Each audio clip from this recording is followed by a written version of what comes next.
Tale of Despereaux by Kate DiCamillo. We're going to start book the 4th, which is chapter 34. Kill 'em, even if they's already dead. Reader, you did not forget about our small mouse, did you? Back at the light. That was what Gregory whispered to him when he wrapped Despereaux in his napkin and placed him on the tray. And then Meg, after her conversation with Roscudo, carried the tray into the kitchen. And when she saw Cook, she shouted, "It's me, Miggery Sow, back from the deep downs." "Oh, lovely," said Cook. "And ain't we all relieved?" Meg put the tray on the counter.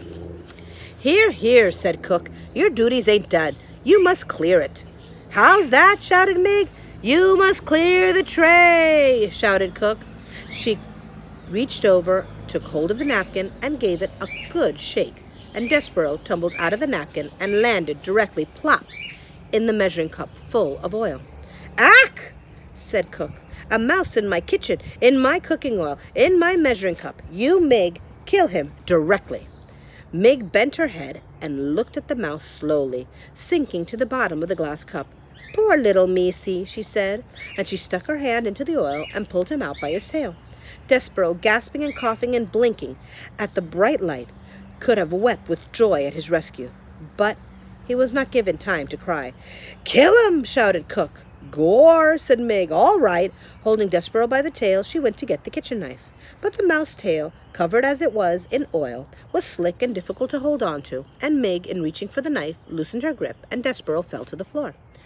Meg looked down at the bundle of brown fur. "Gore!" she said. "That killed him for sure." "Kill him, even if he's already dead," shouted Cook. "That's my philosophy with mice. If they're alive, kill 'em. If they're dead, kill 'em. That way you can be certain of having yourself a dead mouse, which is the only kind of mouse to have." "That's some good sophisy. That is, kill 'em, even if they's already dead." "Hurry, you cauliflower-eared fool," shouted Cook. "Hurry!" Despereaux lifted his head from the floor. The afternoon sun was shining through the large kitchen window. He had time to think how miraculous the light was, and then disappeared, and Meg's face loomed into view. She studied him, breathing through her mouth. "Little Missy," she said, "ain't you going to skedaddle?" Despereaux looked for a long moment into Meg's small, concerned eyes, and then there came a blinding flash of sound of metal moving through the air as Meg brought the little kitchen knife down, down, down. Despereaux felt a very intense pain in his hindquarters. He leapt up and into action. Reader, he scurried. He scurried like a professional mouse. He zigged to the left. He zagged to the right. "Gore!" shouted Meg. "Missed him." "Ain't that a surprise?" said Cook, just as Despereaux scurried under the crack in the pantry door. "I got the little Missy's tail, though," said Meg. She bent over and picked up Despereaux's tail and held it up, proudly displaying it to Cook. "So?" shouted Cook.